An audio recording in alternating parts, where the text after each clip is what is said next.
Good morning students. मैं नितिन प्रताप आप लोगों का मेथड का टीचर। आज हम लोग फोर्थ सेमेस्टर शैक्षिक प्रबंधन एवं प्रशासन वाले पेपर को पढ़ेंगे। इसमें हम लोग बहुत सारी चीज़ें पढ़ चुके हैं। आज हमारा इसमें नया टॉपिक शुरू होता है पाठ्य सहगामी क्रियाओं का प्रबंधन। एक बार फिर हम लोग समझते हैं कि पाठ्य सहगामी क्रियाओं का प्रबंधन हमारे सिलेबस में क्यों रखा गया है, इसके पीछे रखने के कारण क्या थे, इसको समझ लेते हैं। हम लोगों ने बौद्धकालीन, वैदिककालीन, मध्यकालीन शिक्षा व्यवस्था को पढ़ा है। उस शिक्षा व्यवस्था में जो शिक्षा का केंद्र बिंदु होता था वो टीचर होते थे, और साथ जो शिक्षा के उद्देश्य से होते थे वो छात्रों का संपूर्ण विकास माना जाता था। लेकिन ये केवल सैद्धांतिक था, व्यवहारिक रूप से वहाँ पर ऐसी चीज़ें देखने को नहीं मिलती थी ताकि छात्रों के सभी एस्पेक्ट्स या जो भी छात्रों के पास सभी पक्ष होते हैं उनका पूर्ण रूप से विकास हो सके या छात्रों का सर्वांगीण विकास हो सके। इसलिए जब से शिक्षा में मनोविज्ञान ने प्रवेश किया है तो मनोविज्ञान ने माना है कि प्रत्येक शिक्षक को, प्रत्येक शिक्षा प्रबंधक को जो भी शिक्षा से संबंधित जितने भी शैक्षिक गतिविधियाँ लागू करते हैं, उनका प्रबंधन करते हैं या जो भी पॉलिसीज बनाते हैं, जो भी पॉलिसीज मेकर हैं, उनको बाल मनोविज्ञान का ज्ञान होना चाहिए। क्योंकि शिक्षा में बच्चा ही केंद्र बिंदु है, अर्थात बच्चा ही सर्वोपर है, बच्चा ही सर्वे सर्वा है। इसलिए बच्चे का संपूर्ण विकास या सर्वांगीण विकास होना आवश्यक है। पहले हमारे पाठ्यक्रम में जो भी चीज़ें रहती थी वो केवल छात्रों के पुस्तकीय ज्ञान से संबंधित रहती थी।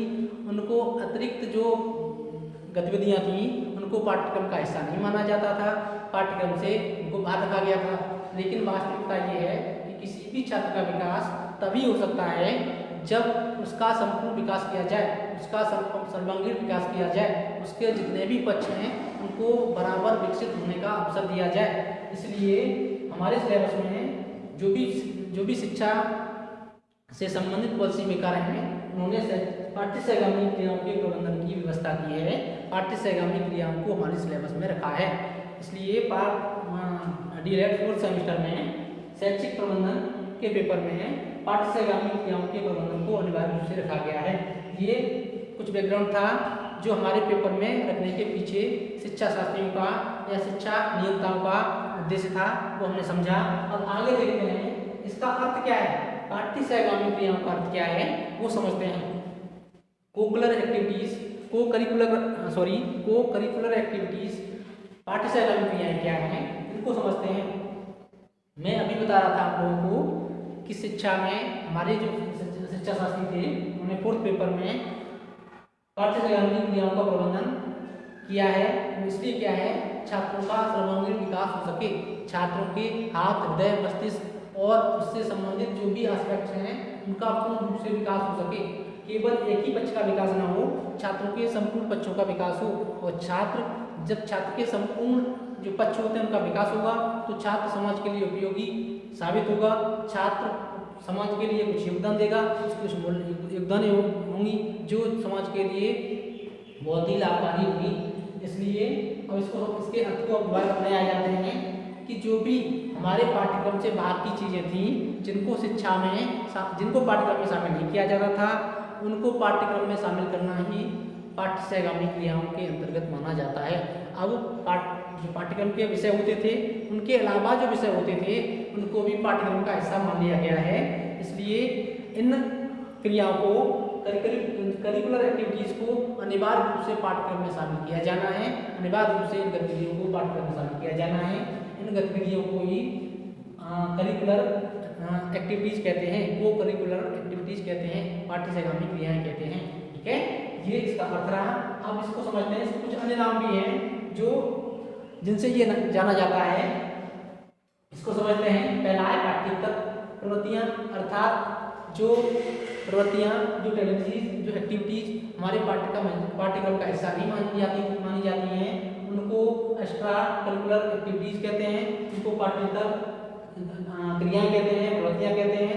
दूसरा इसका नाम है कक्षेतर प्रवृत्तियाँ, अर्थात जो कक्षा में गतिविधियाँ नहीं की जाती थी, शिक्षा से संबंधित जो गतिविधियाँ होती थी वो नहीं की जाती थी, उनको क्या कहते हैं, एक्स्ट्रा क्लास एक्टिविटीज अर्थात क्लास के बाहर की जो गतिविधियाँ थी उनको कक्षेतर प्रवृत्तियाँ कहते हैं। तीसरा है अकक्षी गतिविधियाँ, नॉन क्लास एक्टिविटीज, जो गतिविधियाँ क्लास के अंतर्गत कक्षा कक्ष के अंतर्गत नहीं की जाती थी इसको अकक्षी गतिविधियाँ कहते हैं, नॉन क्लास एक्टिविटीज कहते हैं, इस नाम से जानते हैं। अगला है पाठ्य सहगामी क्रियाएं, को करिकुलर एक्टिविटीज, पाठ्य सहगामी क्रियाएं, जिसको मैं अभी बता रहा था। तो ये कुछ नामों से जाना जाता है। जब कभी भी करिकुलर एक्टिविटीज को या करिकुलर एक्टिविटीज को इन नामों से पूछा जाएगा, हम घबराएंगे नहीं, हमारा एक ही आंसर होगा को करिकुलर एक्टिविटीज क्या है। ओके, तो ये आपने कुछ समझा। अब इसके बाद देख लेते हैं पाठ्य सहगामी क्रियाओं का महत्व क्या है। पाठ्य सहगामी क्रियाएं छात्रों के लिए, समाज के लिए और माँ बाप के लिए क्यों उपयोगी है, तो इनको समझ लेते हैं। पहला इसका महत्व है स्व अनुशासन का विकास एवं प्रशिक्षण। जब कभी भी पाठ्य सहगामी क्रियाओं का आयोजन किया जाता है तो उससे छात्र के अंदर जो भी अनुशासन होता है, स्वतः ही अनुशासन पालन करने के लिए छात्र तैयार रहता है और उस जो भी गतिविधियाँ करता है उन गतिविधियों को करते करते छात्र उन गतिविधियों में प्रशिक्षित हो जाता है। जैसे मैं एक एग्जांपल देता हूँ आप लोगों को। जैसे यहाँ पे हमारी क्लास के अंतर्गत तमाम तरीके की प्रतिभा, हमारे विद्यालय के अंतर्गत तमाम तरीके की जो विद्यालय प्रतियोगिताएं होती हैं उनको कराया जाता है। उन प्रतियोगिताओं में जैसे मैं आपको तैराकी की बात करते हैं।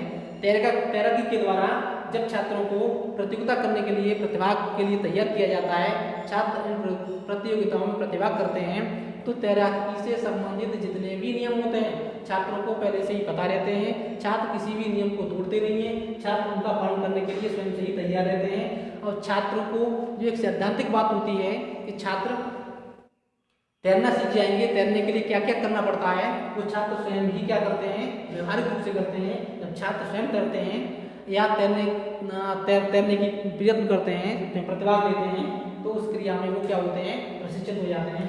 दूसरा है जन्मजात। इसका लाभ दूसरा क्या है, जन्मजात मूल प्रवृत्तियों का शोधन एवं परिष्कार।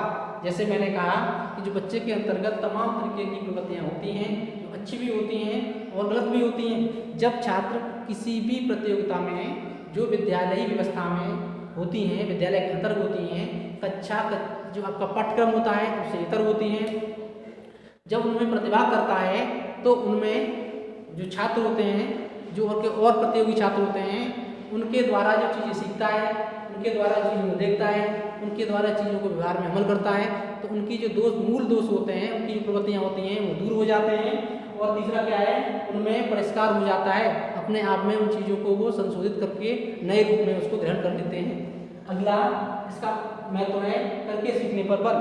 मैंने बताया था कि सीखने का छात्रों के लिए सबसे व्यवहारिक, सबसे अच्छा तरीका लर्निंग बाय डूइंग ही है, जो खासतौर से छोटी कक्षाओं के लिए होता है। बड़ी कक्षाओं के लिए बहुत ज़्यादा उपयोगी नहीं माना जाता, फिर भी कुछ क्रियाएं ऐसी होती हैं जो करके सीखने पर बहुत ज़्यादा बल देती हैं।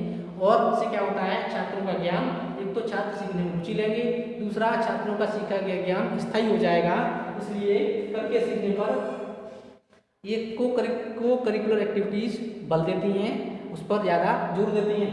अगला है सृजनकारी अभिव्यक्तियों का विकास, अर्थात कुछ क्रिएटिव एटीट्यूड्स होते हैं छात्रों के अंदर। उन छात्रों को प्रतियोगिताओं के माध्यम से, को करिकुलर एक्टिविटीज़ के माध्यम से उनको विकसित किया जाता है। उनके अंदर सृजनकारी जो प्रवृत्तियाँ होती हैं वो विकसित होती हैं। जैसे मेलों का आयोजन करना है या पुष्प प्रदर्शनी का आयोजन करना है, वैज्ञानिक जो इंस्ट्रूमेंट्स हैं छात्र तैयार करते हैं उनका क्या करना है, उनको प्रदर्शन करना है। तो छात्र नवीन तरीके के इंस्ट्रूमेंट तैयार करेंगे, नए नए अपने ब्रेन लगाएंगे और नई नई चीज़ों को वो आविष्कार करेंगे। तो इससे क्या होगा, उनकी जो सृजनकारी शक्तियाँ हैं उनमें निश्चित रूप से वृद्धि होगी। अगला देखते हैं, अगला महत्व क्या है, वो है सिद्धांत तथा व्यवहार के अंतर को दूर करना। सिद्धांत तथा व्यवहार के अंतर को दूर करना, जैसे मैंने बताया किसी भी कार्य को सैद्धांतिक रूप से करना अलग बात होती है, व्यवहारिक रूप से करना अलग बात होती है। सैद्धांतिक रूप से किया गया कार्य व्यक्ति जल्दी भूल जाता है, उसका अपना इतना मौलिक कार्य नहीं होता।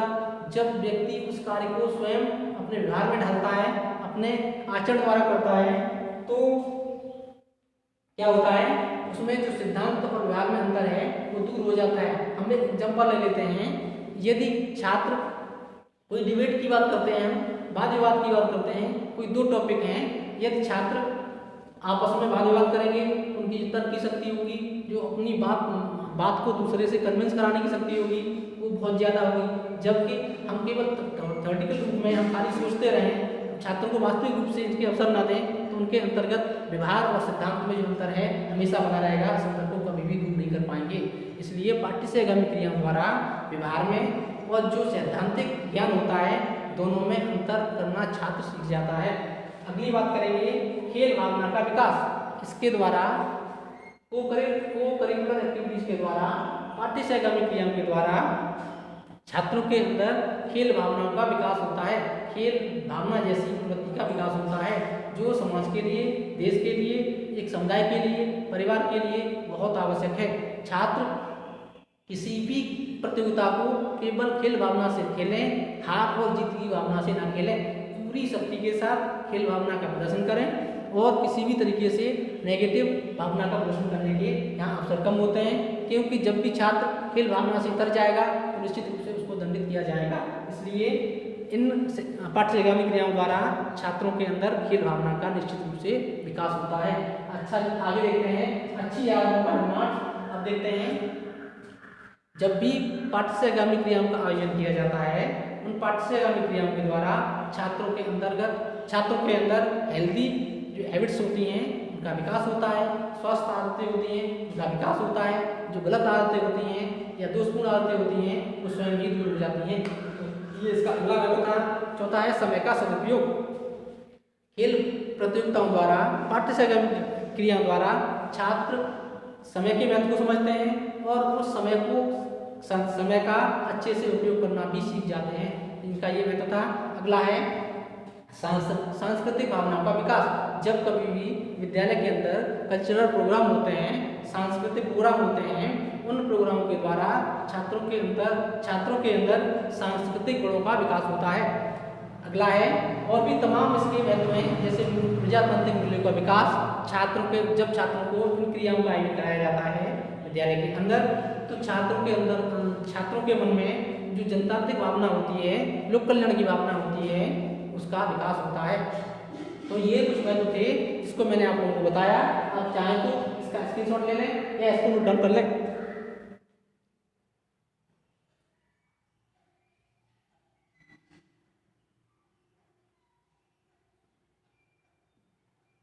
ठीक है स्टूडेंट्स, आज के स्टेटमेंट में बस इतना ही। आगे इसके टाइप्स पढ़ेंगे और इसके जो भी अलग अलग भाग हैं इसमें हमारे स्लाइड दे रखे हैं, उनका अध्ययन करेंगे। धन्यवाद। और आपको कोई भी क्वेरीज करनी हो, कोई भी क्वेरीज आपके मन में है, तो वो आप कमेंट सेक्शन में जाएं, वहाँ पर आप कमेंट करें, उसके बाद हम उसका समाधान बताएंगे। ठीक है, धन्यवाद।